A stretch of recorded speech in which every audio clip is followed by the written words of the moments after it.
Welcome, ladies and gentlemen, to another exciting episode of the Vinny Eastwood Show, broadcasting live on AmericanFreedomRadio.com 5 days a week for your listening orgasm pleasure. Oh man, we only just managed to get on here today. There was something wrong with the connection, you know. It's like when you, let's answer that. No, I don't want to answer it. Oh, come on, man, answer it, man. And it's like, no, I don't want to do it. You have to unplug and plug in your microphone again, I say.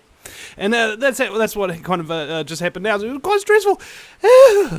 But we're here now. And boy, do we have a show for you today, ladies and gentlemen. Allegedly. My very special guests. James Horak and Crystal Clark. And James, when you read his bio from his website, you realise he's got a rather unusual background. In fact, you could say he's had an unusual life. But in recent years, James has become known for his revealing the true nature of strange objects that people have seen in many NASA, ESA, and SOHO images of the corona of the sun. The SOHO is a strip club, by the way. And he calls these objects EMVs, which stands for Electro-Magnetic-Vehicles. James also talks about sun control, the solar Anvil, and Humanities core. And today we're going to find out from him exactly what he means by all of these things. And Crystal Clark is an author who is passionate about sacred science, and we'll ask Crystal to explain exactly what sacred science is shortly, but her personal goal is to help humanity realize its full potential in meaningful ways that not only expand awareness of the other choices that generally uphold, regenerate, and recreate life, of which there are many, but also to rebuild the bridge between the mind and the heart, the mystical and material, so that the peaceful and abundant paradise we all long for can finally manifest here, in, around, and through us. And we also want to give a quick tribute out to Kevin Smith before we get started out on our chat today. I only learned about him yesterday, still have never heard one of his shows. I mean, I'm a young person, okay, I'm sorry.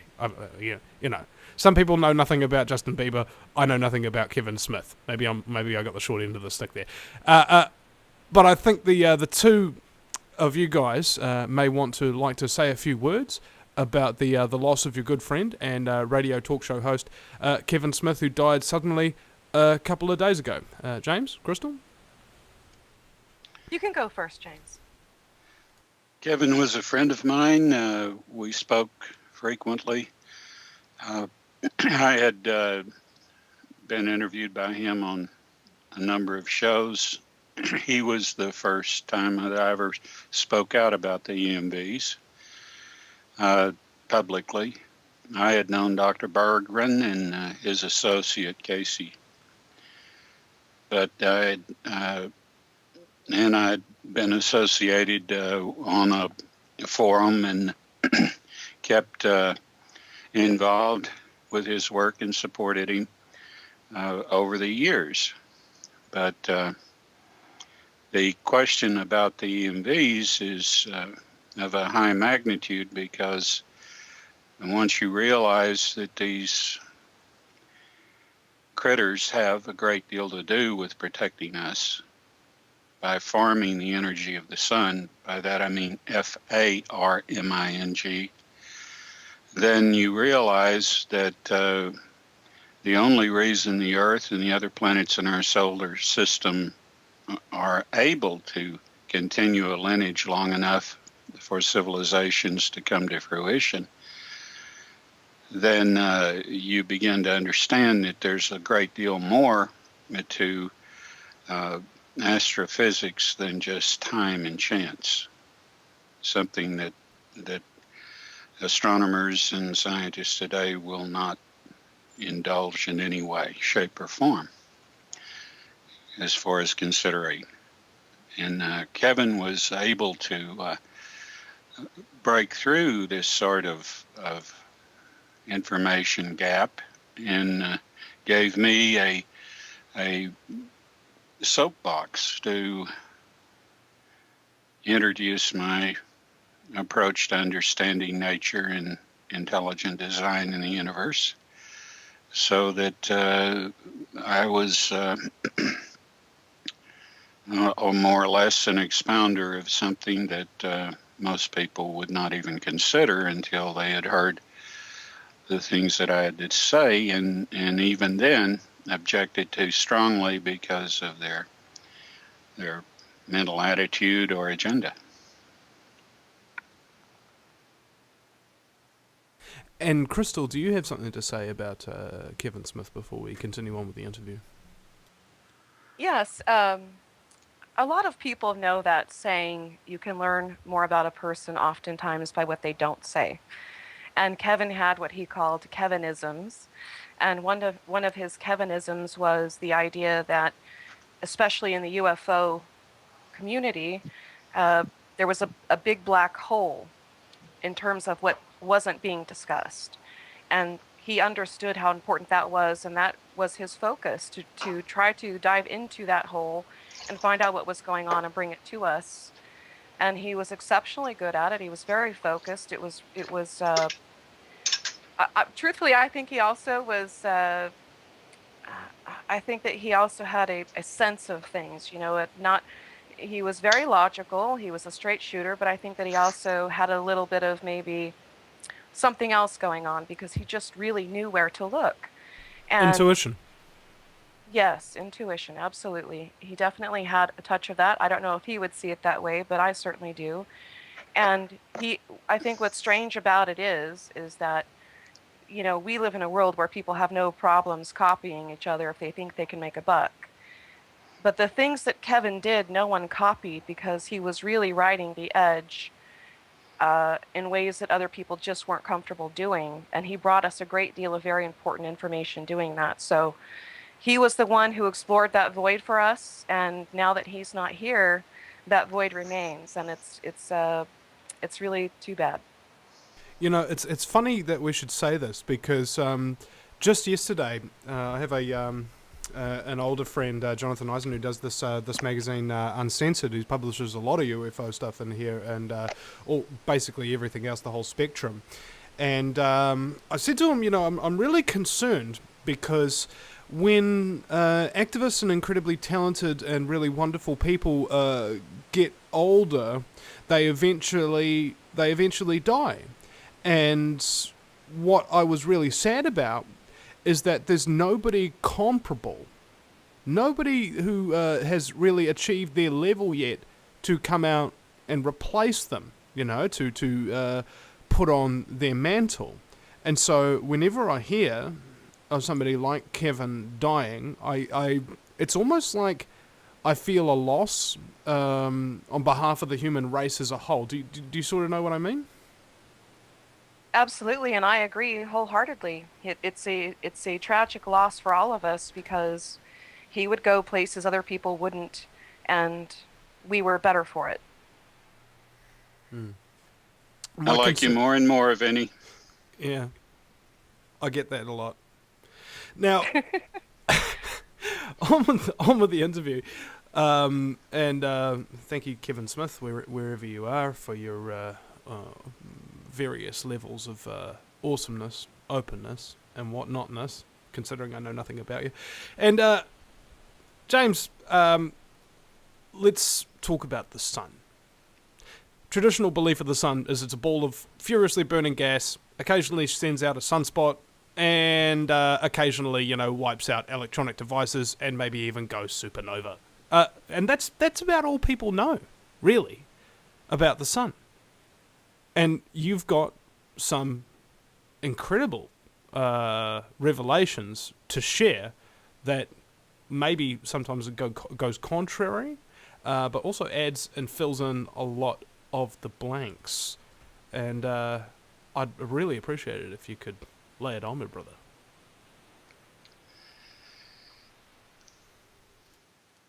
The sun has a substructure. All planets have substructures.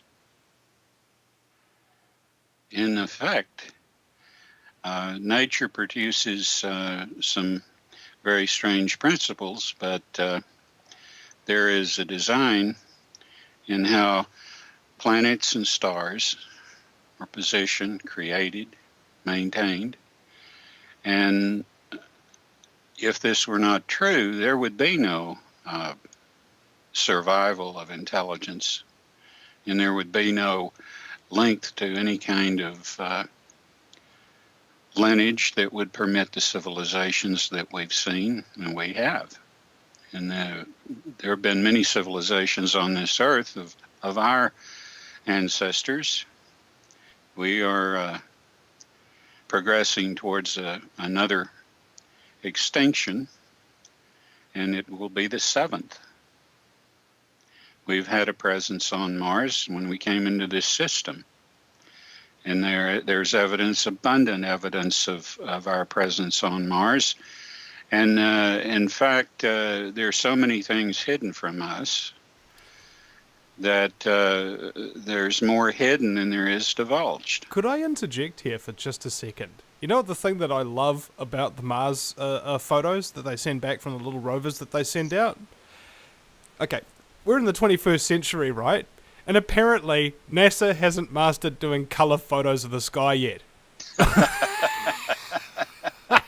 Why? Because the sky's blue there. Vinny, let me tell you something about that.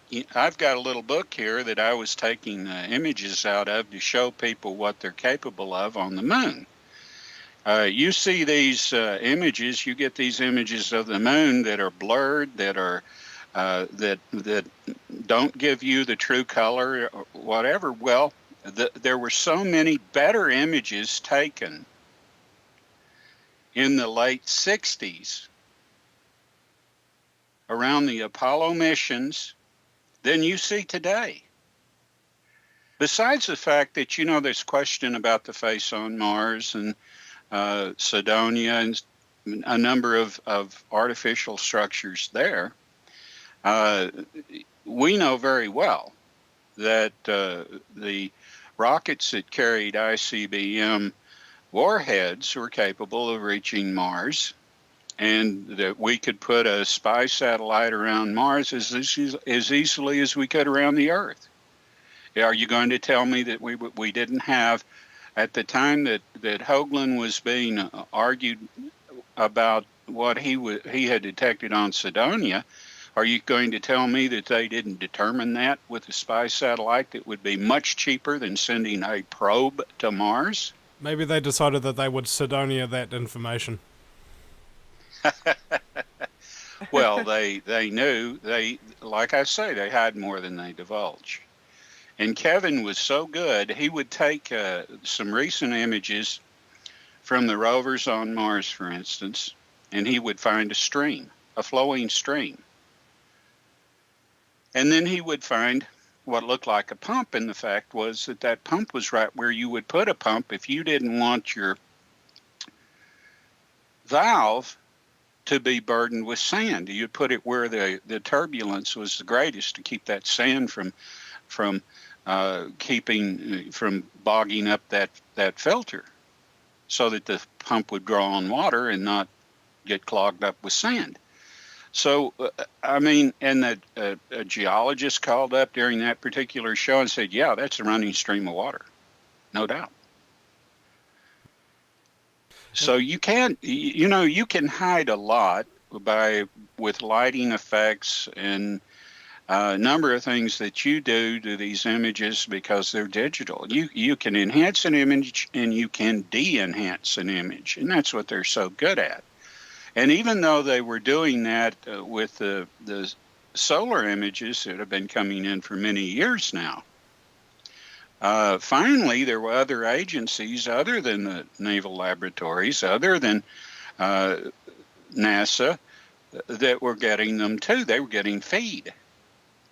It wasn't being coded. So they were coming, then NASA said, uh-oh, they're looking over our shoulders. So finally, we were seeing the EMVs. Now, there were people that were seeing EMVs back in 2000 in the sun. Well, James, we're coming to break now, and I think that's a good cliffhanger to ling it on. People seeing electromagnetic vehicles around the sun. In fact, I believe I saw one of these images. It was like a flying saucer that was massive. It was like 500 miles in width or something like that, even bigger. I don't know. It was just crazy. We'll be right back after the break at the VinnyEastwoodShow.com. Crystal Clark and James C. Horak are my guests.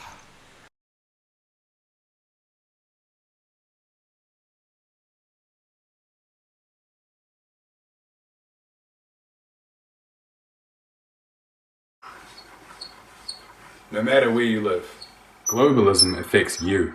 Did you know that the Vinny Eastwood Show has more subscribers than New Zealand Herald TV and is New Zealand's most popular YouTube news channel, where warm-hearted humour and a list of awesome guests talk about crucial issues which the mainstream media ignore? A show where you, the listener, can phone up with questions, comments and suggestions of guests. Vinny is building a hub to connect truthers with raw information they need to become active. He can help you gain further skills such as website building, producing audio and video, and creating revenue streams in your own multimedia environment. Because Vinny supports such a wide range of people in the truth movement, he is not government or corporate backed and relies entirely on your donations. Give now, give generously, or subscribe for $10 a month for access to ad-free video archives. Just visit the VinnyEastwoodShow.com and click donate. Welcome back, ladies and gentlemen, to the Vinny Eastwood Show. You know what's profoundly?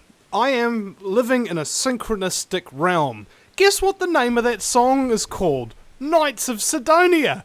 And weren't we just talking about Sidonia in the first segment there? And the songs that introduce the show and the segments and everything are on random. And there's about 40 of them in there. So there's a 1 in 40 chance of a song called Knights of Sidonia coming on, introducing us into a segment where we were previously just talking about Sidonia. I love my life, because little interesting things like that just make you go, yep, there's some weird Shiite Muslim going down and I haven't figured everything out yet. And I like the fact that I haven't figured everything out yet, because it means I've got, unlike most people, an opportunity to learn something. Why is it that people think that trying to put everything into a box, try to explain everything away, makes them more intelligent? Actually, what you're doing is limiting your own curiosity. Isn't that right? My very special guests are Crystal Clark and James Horak. Now, James, back on topic. You were talking about EMV vehicles next to the sun when they first discovered these images. What was it, back in the 60s? Well, in the sun, they didn't become apparent to astronomers and a number of people because the professional astronomers weren't allowed to talk about them. If you're a professional astronomer and you make a discovery, you have to submit this discovery to the Office of Astronomical Telegrams, who reviews it and decides whether or not they'll give you permission to make public. And there are planets that have been discovered in our solar system that they're not permitted to talk about. There are 4 planets on top of the known ones that are not listed or discussed. And if you're a professional astronomer, you're out of work if you dare. And that's throughout the world. So in 2000, when Hale-Bopp came through, there were a number of amateur astronomers that were, in fact, an amateur astronomer discovered it. But there were amateur astronomers that were trying to determine certain aspects that they considered anomalous about it. It had a double nucleation. And it came through twice. And on the second time that it comes through, passing between Earth and the Sun, as it's going out, I told a group of amateur astronomers at the time, I said, you watch it and you will see something in the sun you haven't seen before. And it wasn't because that the EMVs hadn't been there, but I knew that they would try to rent telescopes and observatories that were where the barrel of the telescope was in that quadrant, and they would have a chance to see it. And they did. And not only that, but they could see that the EMVs and the solar activity, what you call sunspots, were interacting. And this group was known as the Millennium Group, not the television show, but this was what they called themselves. And I was in touch with them. Of course, some of the things I had to say were too far out. So, but I had been telling Dr. Berggren that they would be found in the sun, and he said, "How do you know that? How do you know that?" And yeah, he kept pressing me for an answer, and I gave him one that he couldn't accept. And that ended my direct communication with him. After that, I had to deal with his associate, Casey Dawkins, who's a lovely lady. Yeah. So it's kind of like a my people will call your people kind of thing. Well, he is an established astronomer. He has done enough. I mean, he discovered these EMVs in the rings of Saturn, and he was able to triangulate their size and see that they were building a ring, the A ring they were finishing off. Well, are we talking about designer planets like in Hitchhiker's Guide to the Galaxy here? They are responsible for every major system that has the potential to host complex life. Terraforming. That's part of it. That's going on in Jupiter right now. Do you remember a series of hits on Jupiter that were called Shoemaker-Levy, and they told everybody that these were comet fragments that were coming in from deep space? Yet they came in a straight line, and they hit a planet, one right after the other, over a course of a number of days.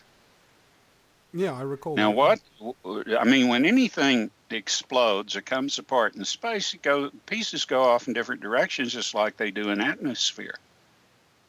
Even with less resistance, they don't stay in a line.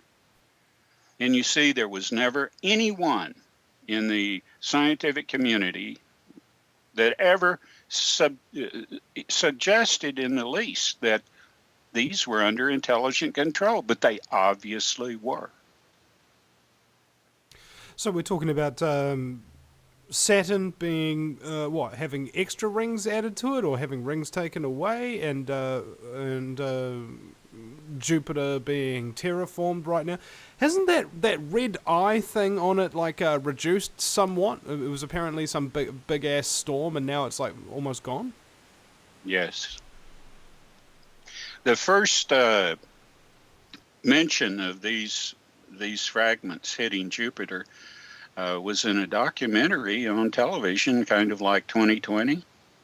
And they had an artist's depiction of these objects hitting it right in the eye of that storm, what you're talking about, directly. Now, that was too obviously a proof that they were under intelligent control, so then later on NASA changed it around to different spots on Jupiter, but that's beside the point. If they hit hit a planet coming in from deep space, millions and millions of miles out in a string, they were under intelligent control. There's no challenging that. But of course, if you leave that possibility out of the discussion, and you have a bought-off, paid-off control media, it's what is not said most of the times that it's the biggest lie.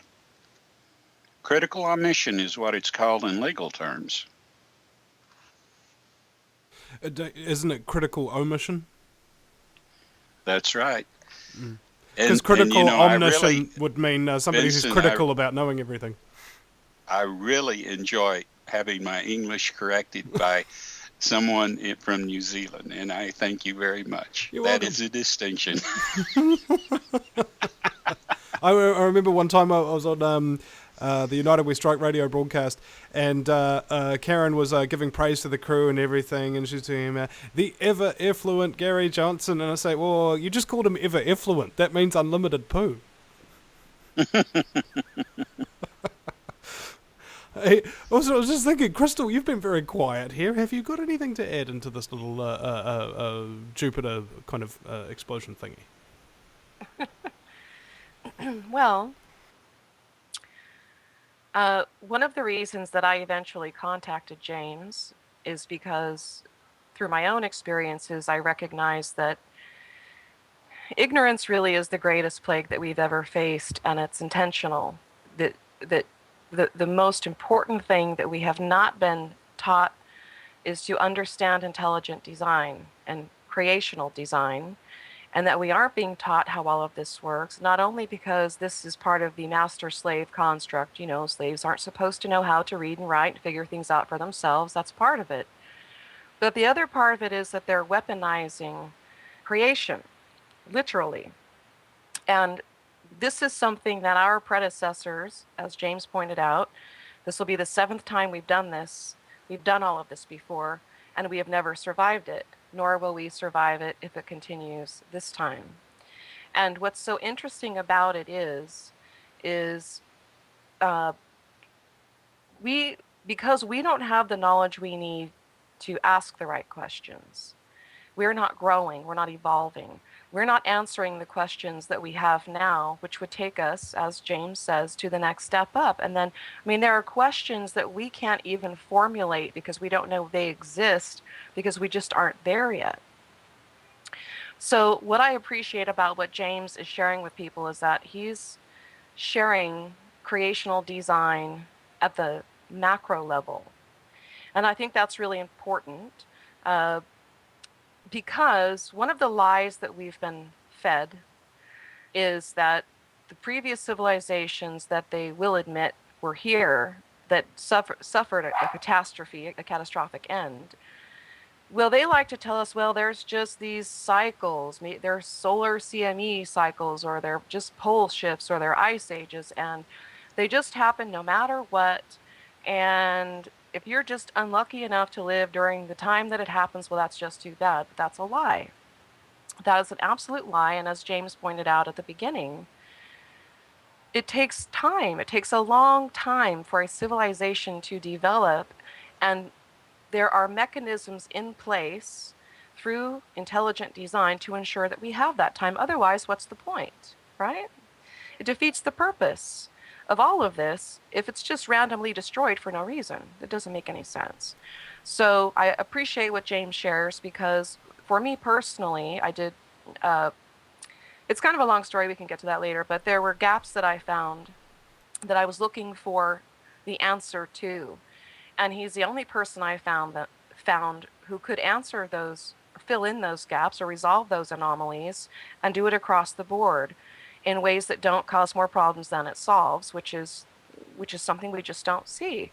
And I think that's important because we are being duped into participating in our own demise because we don't know any better. And it will end the same way it's ended before. I don't want to see that happen. And that's the thing. It's preventable. This reminds Absolutely me... preventable. It's kind of like a... in computer games where it's a skill set, right? You know, you've got to be able to find patterns and so on and so forth.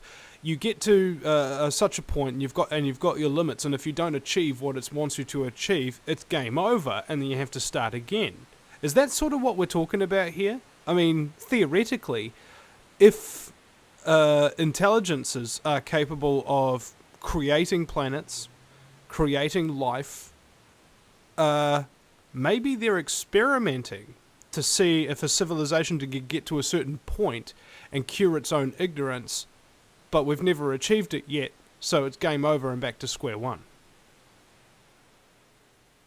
Well, you have some problems that other peoples haven't had. You're unique in a certain aspect. You have the split consciousness. And this split consciousness is not always good. It allows you to be hypnotized. It's an easy way of being subjugated. You have more ambivalence, and it is something that manipulators can take advantage of. Your ancestors didn't have split consciousness and were reaching a very high level of culture and civilization, but something happened which ended all that, and the survivors came to Earth, or came to Mars. Earth at the time was too hostile, and they were helped by a very advanced civilization to establish themselves there. And eventually, after after about 50,000 years, they made the same mistake there that they had made in their own system that led to what astrophysicists term as a singularity. So they tried to establish a technology they were ill prepared to do, that they had seen the ET communities. Most ETs, when they get to a certain point, join a community of other ETs, and they call this an extended community. And then no one really has to worry about anything, because someone's always got the means to solve the problems of someone else. So it guarantees survival. Well, they wouldn't do it because your ancestors were headstrong, very proud people, wonderful civilization. And they decided they would build something like the solar anvil on their own. And they had 2 sons. Their system was binary, which complicated that. And they created something that you talk about black holes, and you discuss a number of other things, but there's something that hasn't come into conversation yet, and that's when you match energy of your star. And we'll talk about more of that after the break. And I wanted to get a definition of what a solar anvil is, you know. It's just like, dude, do you whack out horseshoes on that, you know, like giant galactic horseshoes? What are we talking about here? We'll be right back after the break at the VinnyEastwoodShow.com. James C. Horak and Crystal Clark are my very special guests. Don't you go anywhere, folks. Welcome back, ladies and gentlemen, to the Vinny Eastwood Show. It's the lighter side of genocide, because in a world so full of chaos and madness, if you lose the sense of humour, you'll go friggin' nuts. And my very special guests are Crystal Clark and James C. Horak. Now, where did we leave off? I don't quite recall. Hello? We're here. Okay, that's good. Crystal, are you here? Deo! Me said Crystal. Deo. Yes, Crystal's might have gone to take a wiki leak herself. Okay, I forget where we were when we came on to the last segment there. But anyway, let's move on. Because when we talk about the sun, when we talk about ETs and things like this, a lot of people just kind of, they switch off. Have you noticed that? And it's like a program, and the program is designed to not connect things like dots together, but in fact to act more like a firewall, to prevent things that would threaten the overall program. This is why being open and honest about information often gets you fired. As we were talking about the astronomers before. Isn't that interesting? Well, what you were talking about is a psychic block. And many people have it. Anything that comes near to disturbing their comfort zone, they shut up. And they do it unconsciously at a level. You can, if you were to spend a week with me where I live, and we would go out, say, towards evening as the light is changing and in the west for 3 or 4 nights, I would show you something that maybe you could see it, but most people could not see it until I described it for them, because they don't have the context to allow it possible. So they don't see it. This is a psychic block. And in this case, it would be a plane that might come overhead and start going straight down, freezing in the sky. And this happens in the West from where I live, visible to me when I'm in my backyard 3 or 4 times a week without fail, sometimes more often than that. Yeah, a lot of people don't really want answers, I don't think. They don't want to know, but their survival really depends on it. Well, I found that truth is painful.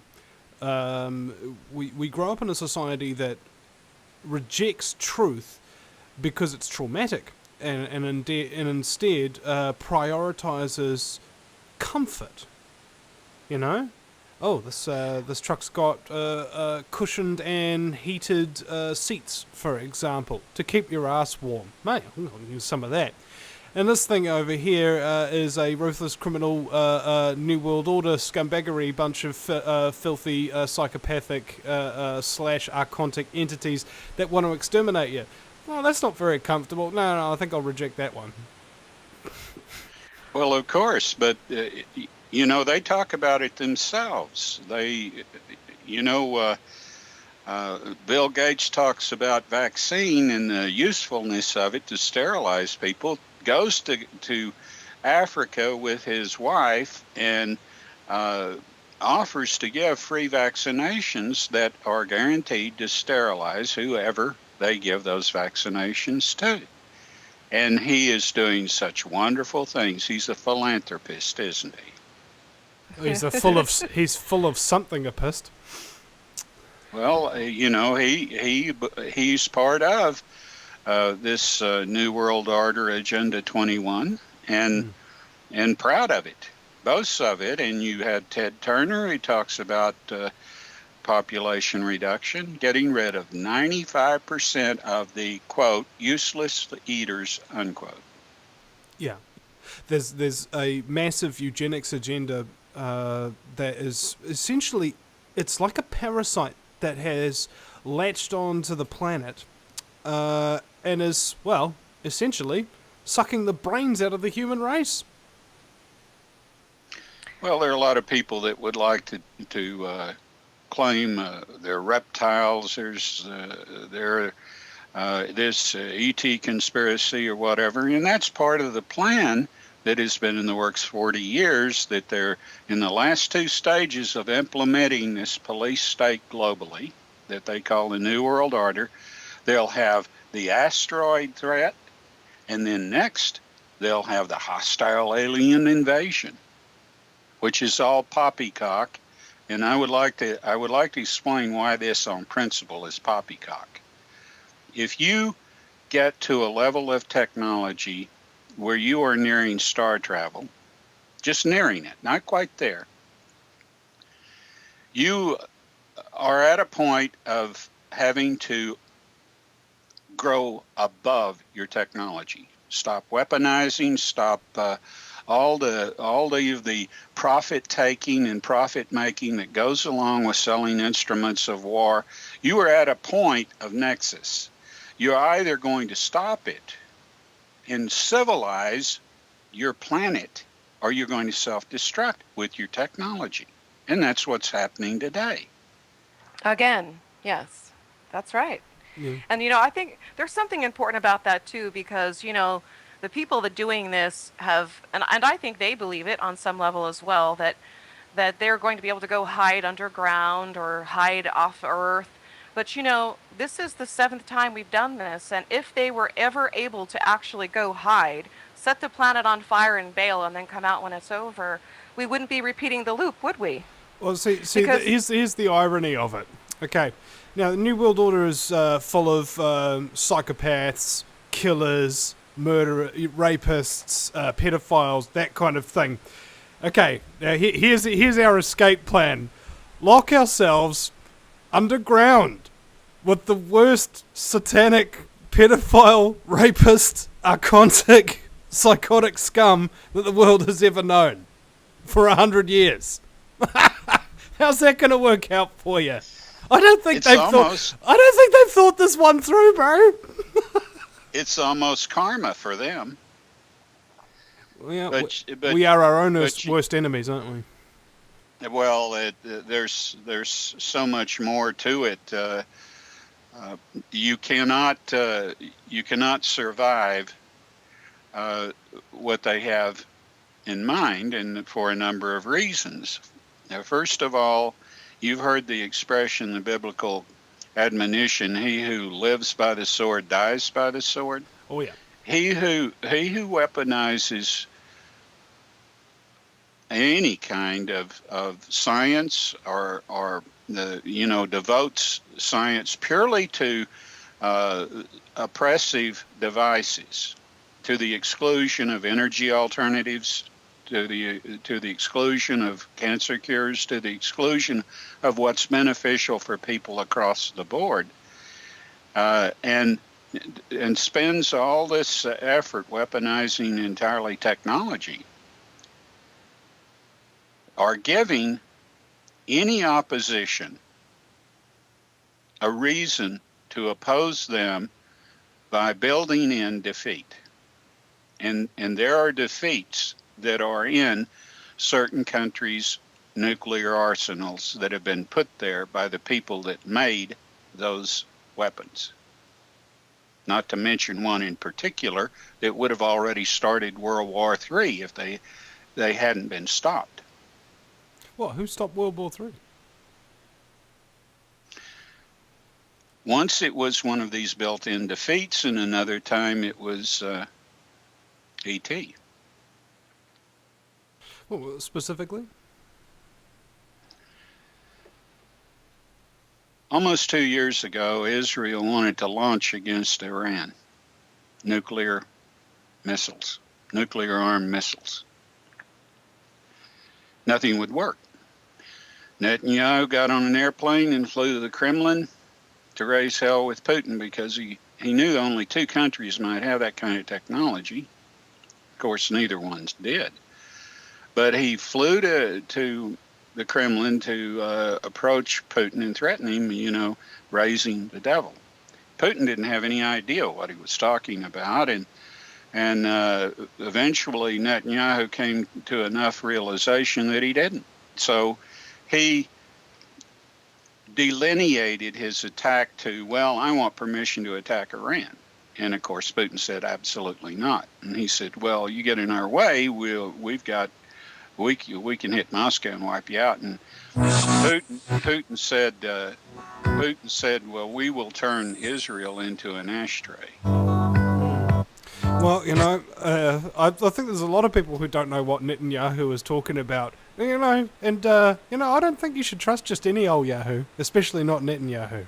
We'll be right back after the break, ladies and gentlemen. My very special guests are Crystal Clark and James C. Horak. And bear in mind that this is a listener-supported broadcast, so if you are capable of visiting the VinnyEastwoodShow.com, there's Vinny with a Y because it's the most important question, and Eastwood as in go ahead, make my news. And make a donation on the little donation button, or set up an automatic payment through the subscribe button, or the bank account which has the numbers there on the homepage of the VinnyEastwoodShow.com. Back in just a few minutes, folks. If you take an active interest in maintaining the optimum health and well-being of yourself and your family, the New Zealand Journal of Natural Medicine is the magazine you've been waiting for. Having taken Australia and New Zealand by storm, the New Zealand Journal of Natural Medicine is now available in the UK and Europe. Visit www.nznaturalmed.co.uk or call 01626 337 531 to order your copy now.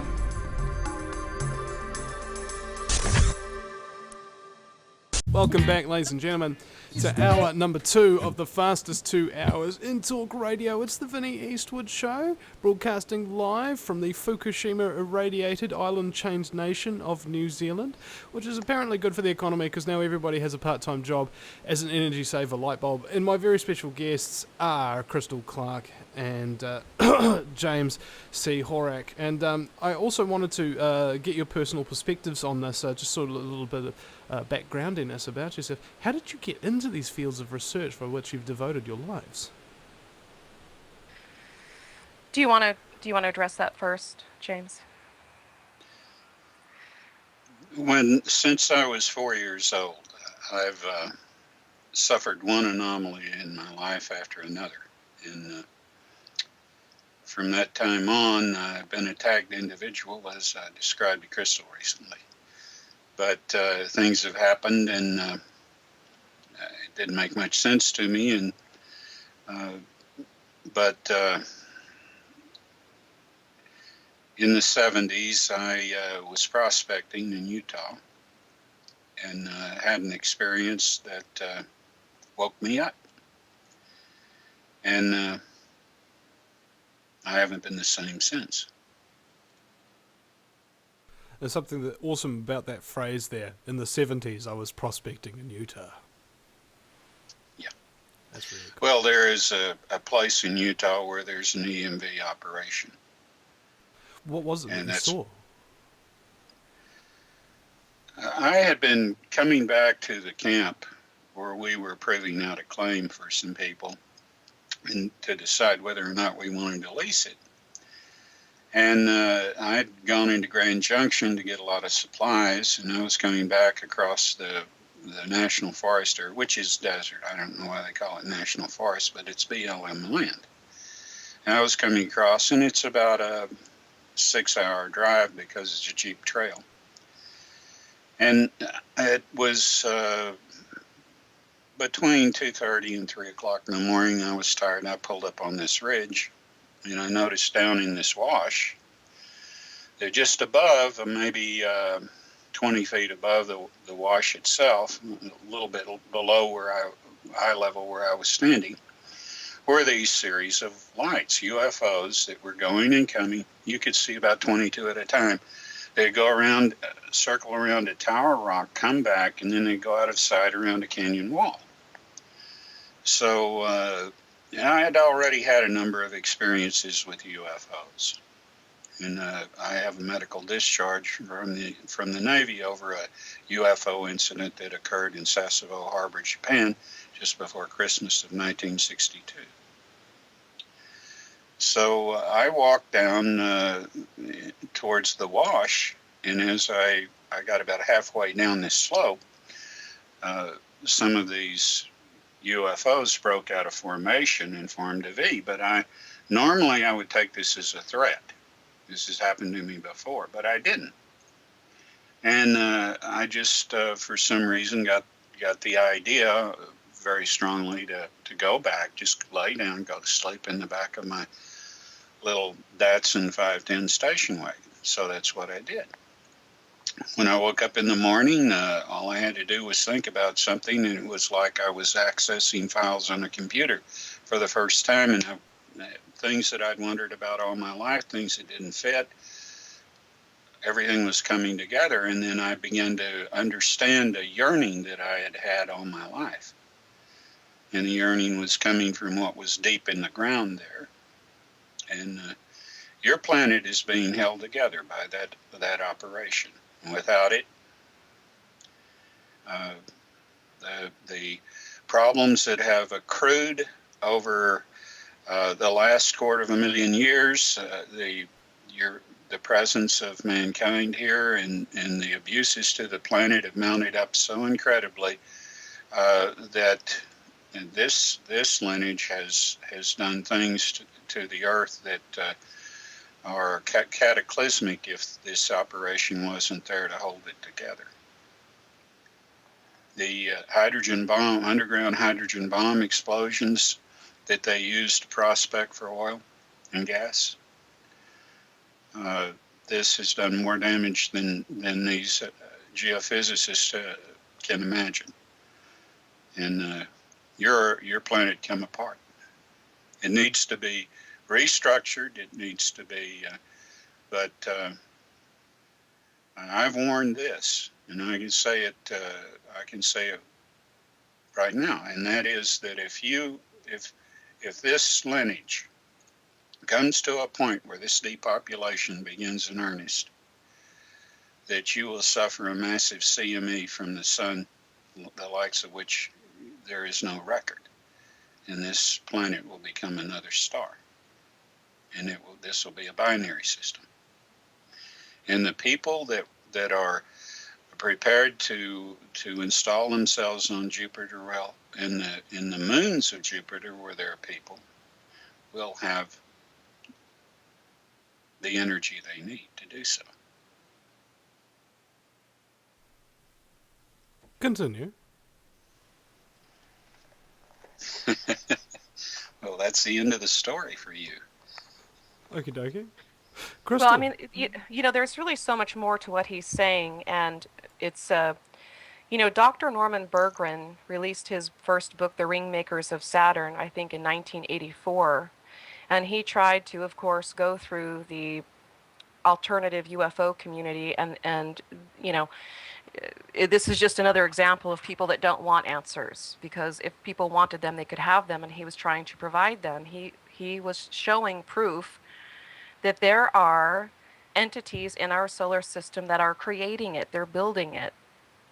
And why is that important? Because every time SOHO puts out a satellite image of something, you get these paid trolls and shills that go on all of the forums and all the websites and say, oh, look, the evil reptoids are coming to get us. It's the reverse. It's a lie. Now, the other interesting thing about Dr. Berggren, the last interview that he did was with Carrie Cassidy of Project Camelot, and he explained that there was an attempt on his life to murder him with a poison apple, and also his safe was robbed, and no attempt was made during that show to ask him what was in his safe. Well, you know, when our controllers, our monsters, however you want to look at them, and which are very, very human, sell the lie that they can go hide off planet, if people had explored Dr. Berggren's work further, they would have discovered that they can't. They won't be allowed to. It won't happen. There was a fungus that was created that was eating the equipment that ruined a lot of their future missions that they planned, which was a very nice way of saying you're not welcome here. And you know, the microcosm of our problems and the macrocosm of our problems are reflections of each other, and that we can't run from ourselves. We can't do it. And so when you have people that live in a country where things get really, really bad, they run. They don't deal with it. They run to another country, and because they didn't deal with it where they came from, they let things go. They do it in the new country, and pretty soon the new country becomes just like the old country, because they don't grow enough to understand how to become civilized, how that they are a part of that equation and have to get involved. So in that sense, what James has been trying to explain to people is it's the same thing up there. What we do here, if we don't grow past it, we will do out there. And that's not tolerable out there any more than it should be tolerable here. And I think what's really been on my mind a lot lately is I personally can't decide anymore. Is it really that people believe they're powerless, or are they just cowards? And I say that because you hear it all the time, don't you? Well, if you see a psychopath, you better run. If the New World Order comes and destroys your country, you better go to South America. There's nowhere for us to run. You hear people say, well, you know, we need a brand new system. We need to scrap the old one because it doesn't function anymore. Well, there were laws in place to make sure that it would function, and everybody looked the other way. We can't run anymore. And people need to get that. We have to deal with what's happening, and there's no good reason why we can't. None at all. It's absurd to me that people will buy into the do-nothingness. You know, religion feeds this with it's mind control. Their cults is really what they are. At the basic level is Well, it's written in stone, God wrote it in stone, that you're all going to die a horrible death. So don't fight it. Just say your Hail Marys and wait to get raptured out of here. Of course, for the non religious folks, that whole myth was rebranded as well. You can just meditate every day instead of praying. And if that doesn't work, just wait until you get ascended out of here, right? And now you have the ET thing. Well, these people are so far advanced, they can blow up your planet, and on and on and on. So even if you wanted to do something, you couldn't. Those are lies. Every single one of those is designed to encourage the individual to never, ever, ever get involved to determine their own future. And we're not going to have one if people can't recognize that. There's no reason for any of this other than people looking the other way. This reminds me of a couple of things. Firstly, I think it might have been James White or whatever his name is. I forget his name, but he's an Australian researcher who's published a huge quantity of information about the moon landing hoax, the initial moon landing hoax. And one of the points that I came up with during the interview was, why are we so obsessed with spending huge quantities of money trying to get to the moon anyway, or even into outer space, when we haven't solved or even come close to solving any of the problems that are here, and all we're really going to accomplish by going into outer space is bringing our problems out further into the universe and never solving them. And at least That's right. That was something I thought of. And Yes. the other part of it is, human beings don't realize just how frickin' powerful we are. A lot of the cases, That's right. I mean, Yes. I know so many activists in New Zealand who have actually changed government legislation, who have, like my friend Penny Bright, for example, she tried to expose the fact that, say, the Auckland City Council, which is operating under Agenda 21 protocols, was not publishing any of the private contractors' records or anything of that nature. So you didn't know what the term of the contract was, the scope of the contract, how much money, or anything of that nature. And she got arrested 22 times by the New Zealand police in the council meetings, and she beat them 21 times in court. And the last one is going to the Human Rights Tribunal at the United Nations, because nowadays what's happening is police don't even come to the town hall meetings anymore if they're asked, because they say, no, we can't arrest people out of town hall meetings. She accomplished that, and she also forced them to publish the scope, term, and cost of the private contractors. She did that by herself. Nobody else gave her a hand. That's how powerful we are. One person can force an entire giant evil entity system to come to its knees and bend to your will. That is how powerful we really are. That's just one person realizing their own personal power and not giving up. Imagine if another and another and another started to realize this. Oh, yeah.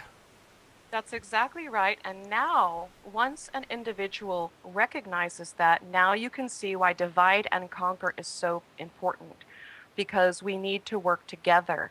But if we're too busy hating each other or being paranoid of each other, or, oh, the brown skinned people did it, look, it's like a really bad cartoon, and it's really predictable, where the people that actually robbed the bank go outside and they take their masks off, and the angry people come out and say, which way did they go? And they point to someone else, and everybody grabs their torches and pitchforks and goes running after the wrong people. It's all transference of blame.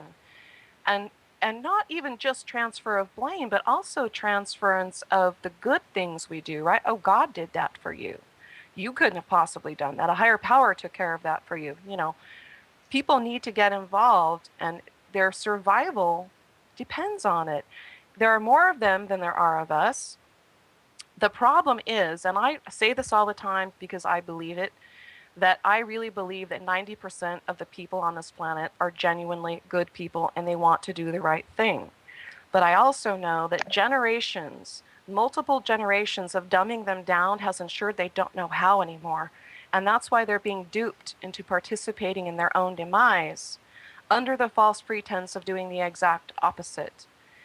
And that's a painful thing to come to terms with. And truthfully, the quote good people are the ones that feel it the most, because they get up every day and they take pride in, I'm protecting my family. I'm it's important to me that they're healthy, so I'm getting them vaccinated. And then they bring home an autistic child, and then they find out later they participated in making that happen.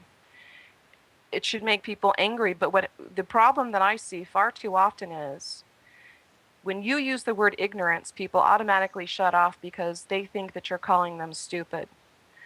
But the fact of the matter is that we have been denied the knowledge that we need to direct our free will for our own benefit, and we can't do it anymore. And that should make people angry, and they should seek to then reacquire the knowledge they need to do it properly, rather than just be mad that somebody said they don't have it.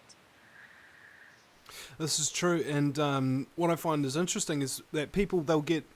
It's sort of like the dog in the electrified cage. He keeps getting electrified and he can't escape the cage, and even when you open the cage door, he still doesn't try to escape.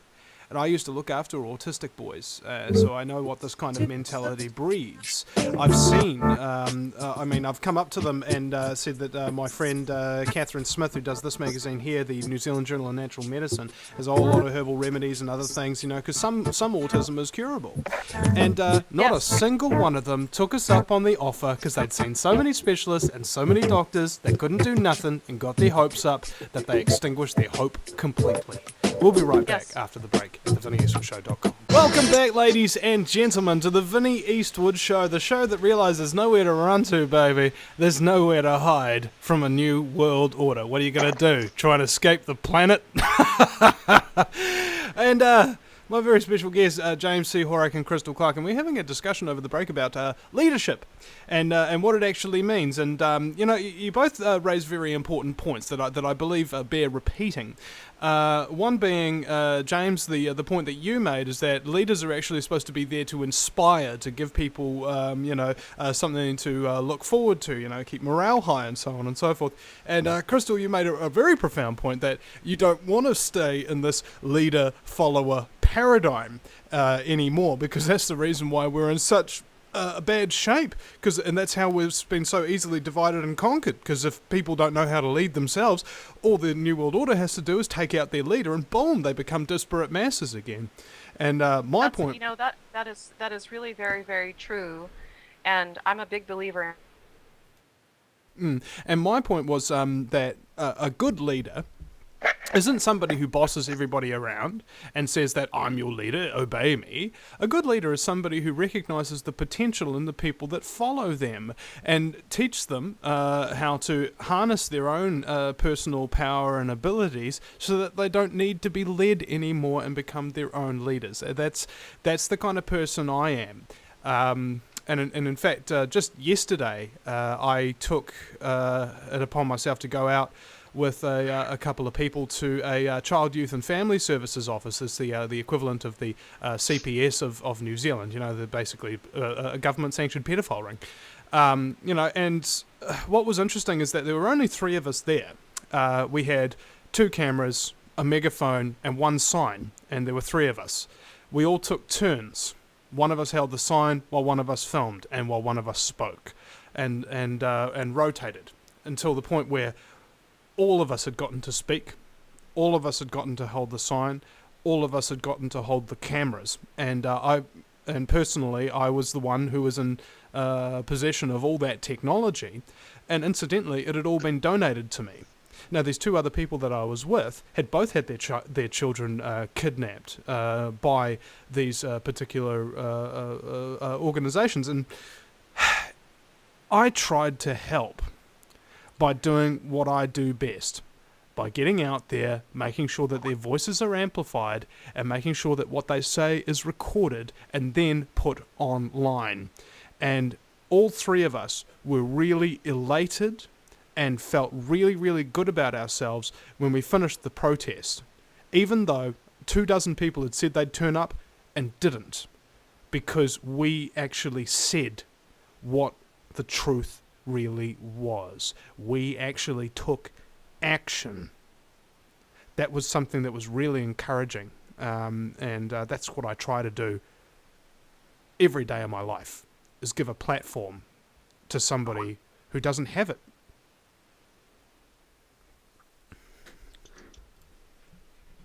Now, Crystal's having a little bit of a problem with her connection there. Now, in terms of leadership in and of itself, James, what do you think is the problem within the UFO community and so on and so forth that's really preventing disclosure or preventing it from actually becoming a really big, powerful movement to get the truth out there? The cottage industry. The people that are making money off of it and that eventually become corrupted because they're protecting a thing, just like some of the conventional scientists. Somebody comes along with something to offer that is resolving more anomaly, explaining, giving more clarity. If they didn't come up with the idea, there goes their book sales, there goes whatever. So what they try to do is they try to run that person off. They criticize them. They do all sorts of things. I've seen it happen over and over again. And meanwhile, they're marking time by this illusion of a smoking gun. The UFO ET phenomena is so diversified. These people are coming from all over this part of the galaxy. They're here for different reasons, but none are hostile. They're interested in what's going on here because it's a unique situation. They've never seen a species, an intelligent species with split consciousness before. Their civilizations are very tame. They don't have the intensity. They don't have the creativity. They don't have the music, so many other things. And this right now is the greatest drama of the galaxy, maybe even the universe. And so, if I could sell seats to it, but that's the situation. And to see how this is coming out, the question here is, and you talked about an experiment about it being, well, yeah, of course it is. The universe is constantly looking for variation. Constantly, it has a consciousness and it wants to see what fits in with what best. And it's looking in and it sees this split consciousness. Can this be tamed? Can this be civilized? What power it has, what beauty it has. If only it can, you can take and remove the collective and individual aberrancy that's there.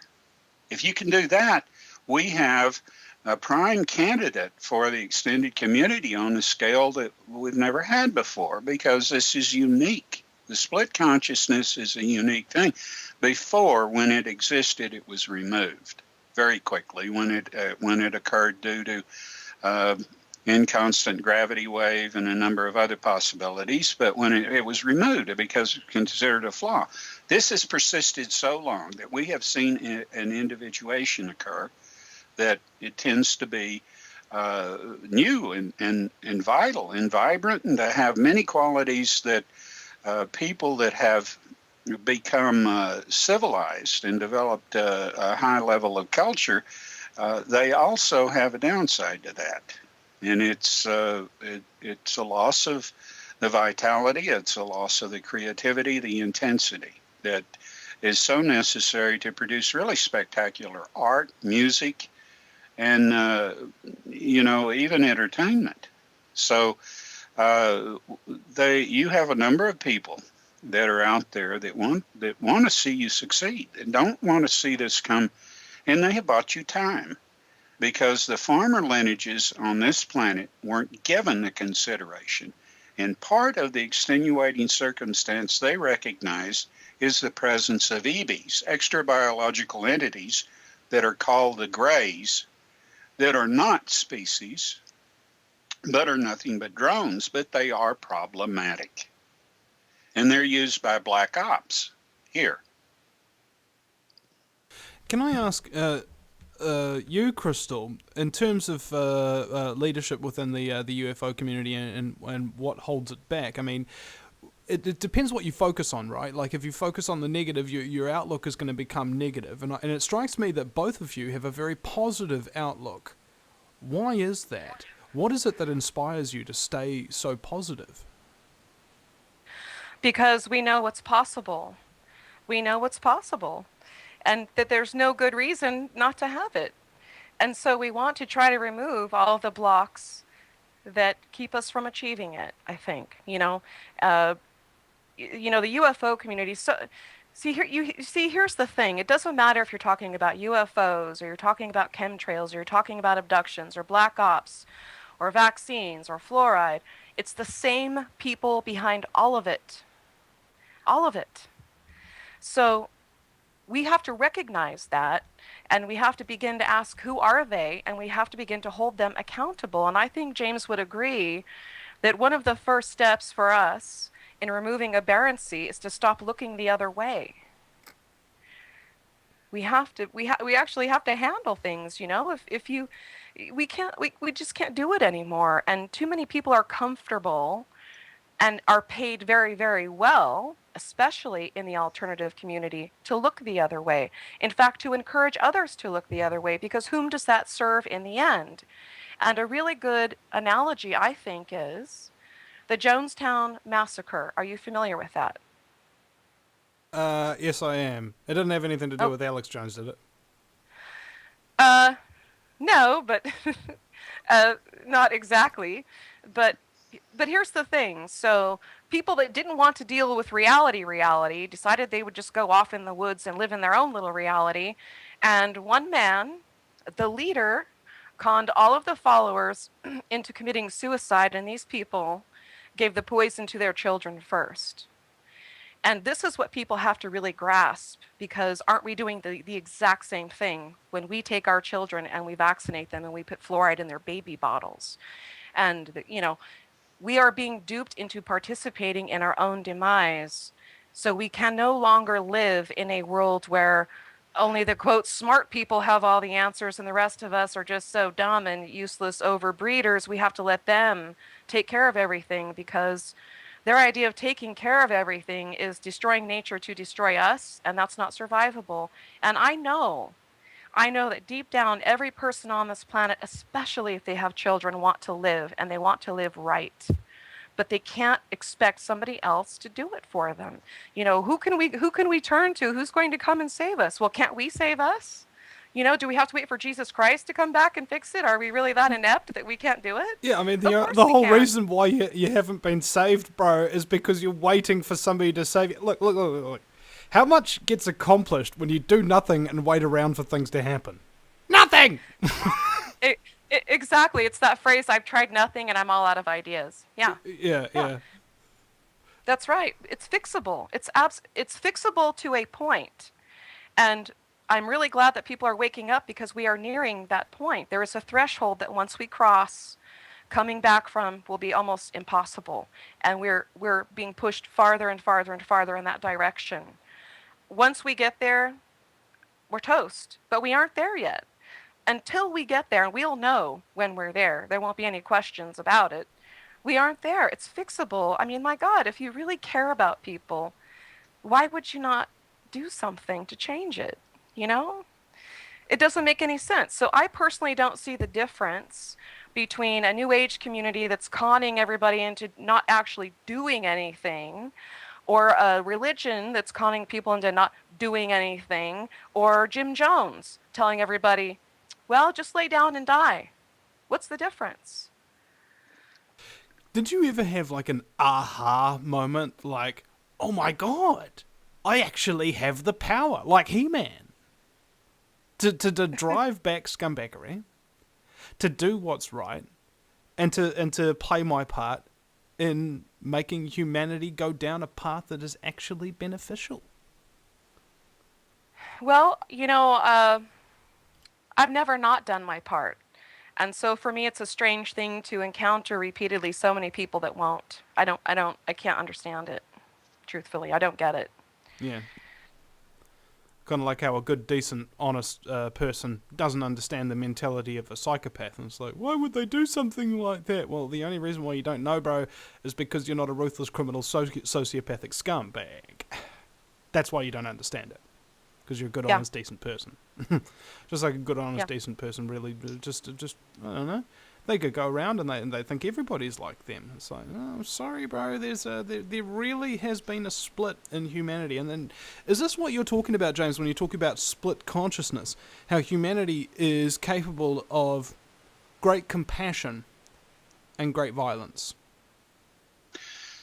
Well, this is the ambivalence. It's part of it, but basically, the split consciousness is the subconscious and conscious minds having totally different assets. The subconscious is associated with survival. It's associated with the thalamus, the primitive brain. It is capable of absolutely total recall, perfect recall. It is absolutely able to distinguish the slightest falsehood, and it corrects every lie, every dissembling of the conscious mind in reverse speech. It's correcting it. And not only does it say this is a lie, it tells what is the truth. So that with this aspect, this struggle going on between the subconscious and conscious, the conscious mind is not employing the direct abilities that it's capable of because it's in this war. You have a person trying to figure out a problem. He's got to worry about, well, did I do it right? Did I do this? We call a person a genius because they're free of this in their particular specialty. We had at one time on this planet men that were capable of doing that in anything they tackled. Michelangelo, Leonardo da Vinci, Galileo Galilei, Copernicus. These were men who were capable to turn that kind of genius on anything. But we have a society today where these men are avoiding. Okay, well, hold on a second. We want to talk about this after the break. We've only got one more segment. Man, I wish those feeds wouldn't come up so abruptly and cut you off in the middle of this speech. We'll be right back after the break, ladies and gentlemen, with James C. Horak and Crystal Clark. You can get the archives to this at thevinnieeastwoodshow.com and watch the YouTube versions at youtube.com/Mr. News Guerrilla Media. Back in just a few minutes, folks. Welcome back, ladies and gentlemen, to the Vinny Eastwood Show, the show that's all about jamming a big monkey wrench into the mechanisms of the New World Order and its mind control operations that try to convince you that you're not an incredibly powerful individual that can change the world. I can assure you that history is literally full of people that by themselves have changed the world. Indeed, the only people who really have. Understand that and understand it good and proper, ladies and gentlemen. You are the one who can change the world, if only you would believe it. My very special guests are Crystal Clark and James C. Horak, and we've only got a few minutes left. And James, I wanted you to finish your point about these. You were mentioning off a whole number of names of these men who were capable of shedding their genius onto whatever kind of aspects they wanted. And the accomplishments therein that really kind of sent echoes throughout humanity, because I thought it was quite encouraging. Yes, and the only reason we don't have them today is because there are stopgap measures that have been employed in education and vaccines and other things that have kept this flower from blossoming. But we have kids that, if given the direction, might have that genius. The sad thing about our science and technology is that everything's compartmentalized, everything comes under some kind of security classification. Nobody has the overview. So if we did have a genius, if we did have someone that was capable of taking something and running with it and creating something new, they wouldn't have the overview. They wouldn't have the tools to do it with. They wouldn't have the opportunity to do it because everyone is afraid of corporate secrets. They're afraid of the of satisfying the restraints of compartmentalization, which is useful to those that want to control technology, want to keep anything from being invented that will challenge cartels, corporations, and their hold on utilities, their hold on oil, their hold on this, and their hold on that across the board. This began with Edison. Everybody thinks that Edison was so wonderful. He wasn't wonderful. He had a school of inventors, just like Maupassant had a school of short story writers. And he did more to help industrialists suppress technology than otherwise. That's why he had so many problems with Tesla.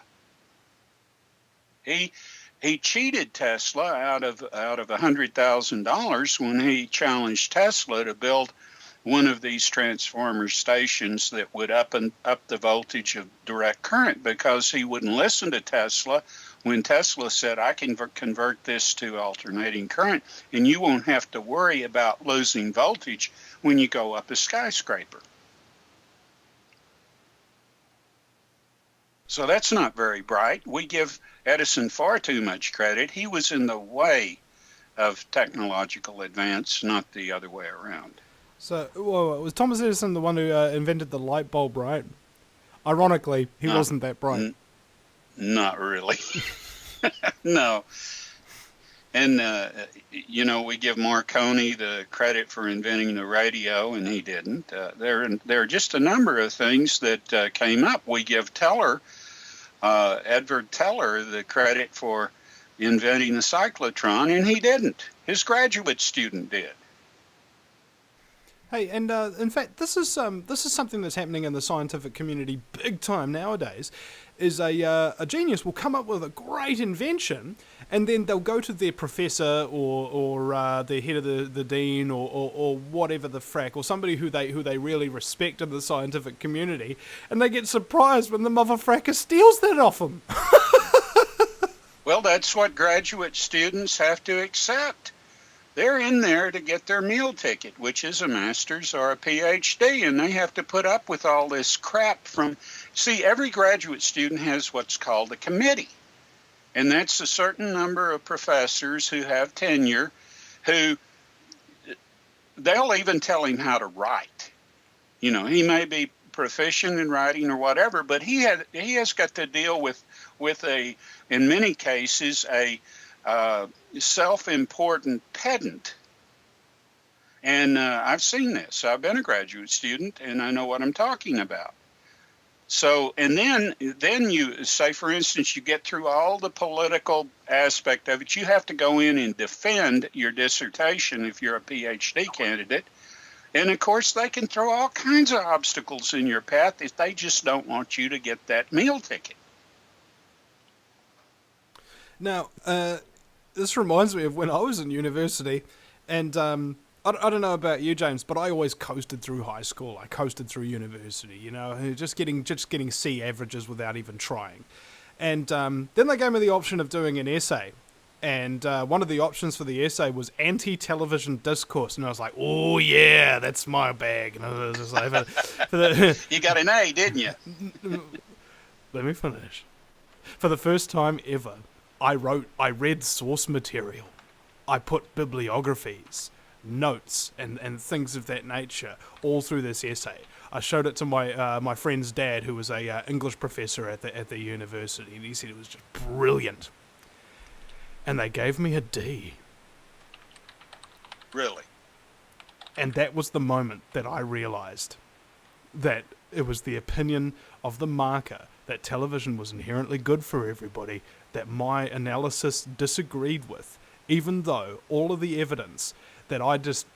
Basically, this is what I thought. It was evil because of such and such and the short attention spans and blah, blah, blah, blah, blah. And it turns out that all of the source material that they gave us to read actually proved what my opinion was. And I put it down in this. And they gave me a D. And it was at that moment, that very moment, that I realized, this is BS. This whole university system is complete BS. You know how many times I've actually found some kind of a usefulness out of my 2 years of university, like one bit of knowledge or any bit of knowledge that has actually ever proven useful in any situation at all. None.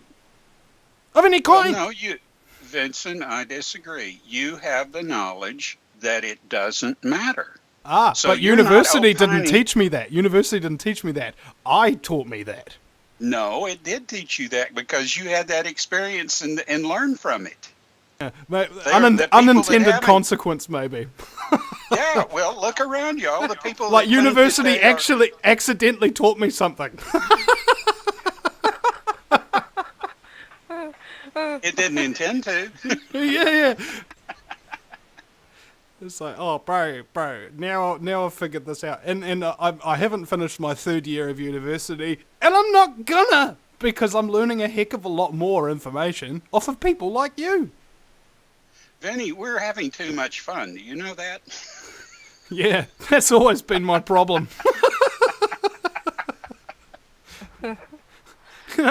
It's like, that was the thing that also really bugged me is, just thinking back on it now, how much fun have I had on this show learning really incredible, interesting things that are actually really quite profound and teach me lessons about who I am as a person and how the universe truly works and that kind of thing. Like these things I feel are really important, and I've had a lot of fun doing it. And I didn't have any fun or find virtually any interest out of 2 full years of university work, regardless of the subjects that I was studying. I think I did take 12 different subjects that were like completely different, from Japanese to world history to communication studies and film and media and everything like that, and it was all boring. And I think that's part of the agenda of higher education. It's not to teach you critical thinking. It's actually to teach you to be critical of people who can actually think. Yes. and that starts with public education. That starts in the 1st grade of public education. They have a syllabus, and anybody that is a great teacher that can inspire is constrained by that syllabus. That's why they quit. It's more like a succubus. Yes, it is. That's a really good pun there, isn't it? Syllabus succubus. Yeah. We need to, how about some lyrics, a song? They got me with the syllabus succubus.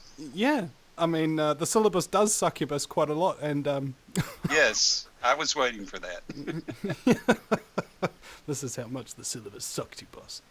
Okay, well, we've only got 1 minute left to go, and I would like to give out your websites. Sorry, I haven't remembered to do that in the first place. So, emvsinfo.blogspot.com. That's emvsinfo.blogspot.com. That's James's website. drowninginabsurdity.wordpress.com. That's drowninginabsurdity.wordpress.com is Crystal's website. She also has another one, The Soul Society. That's Soul, S-O-L, thesoulsociety.com. And we've got about maybe, 20 seconds each to wrap up and say one, profoundly encouraging thing before we finish up the show. It's been a pleasure. Crystal?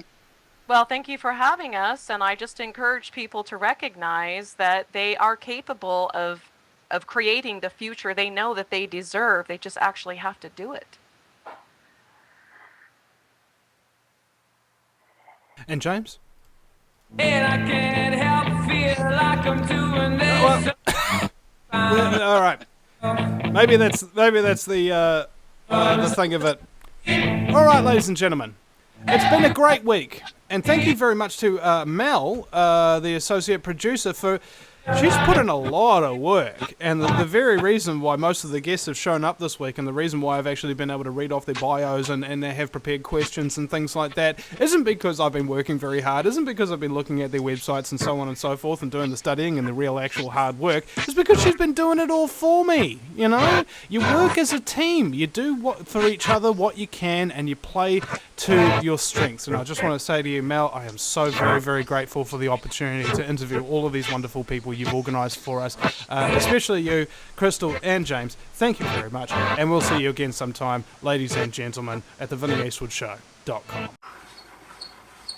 No matter where you live, globalism affects you. Did you know that the Vinny Eastwood Show has more subscribers than New Zealand Herald TV and is New Zealand's most popular YouTube news channel, where warm-hearted humour and a list of awesome guests talk about crucial issues which the mainstream media ignore. A show where you, the listener, can phone up with questions, comments and suggestions of guests. Vinny is building a hub to connect truthers with raw information they need to become active. He can help you gain further skills such as website building, producing audio and video, and creating revenue streams in your own multimedia environment.